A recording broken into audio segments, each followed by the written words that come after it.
How to verify Instagram business account. Hi everyone, welcome to the channel. This is Rose and without further ado, let's begin. First of all, launch Instagram app on your device. Make sure to log into your account.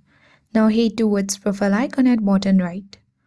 So you need to make sure that you have switched to your personal account to business account to verify your Instagram business account. Afterwards, tap three-line icon at top right.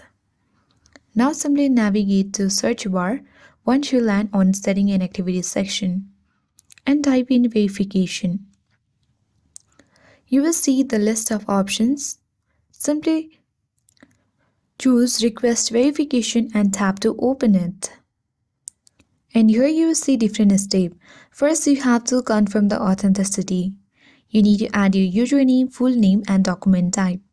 Confirm notability, that is your category, country or region, audience which is optional, and AKA which is also known as which is optional.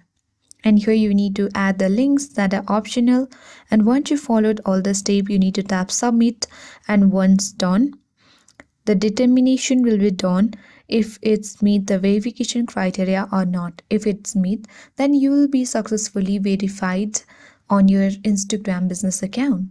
That's it. I hope this guide was helpful. Thank you for watching.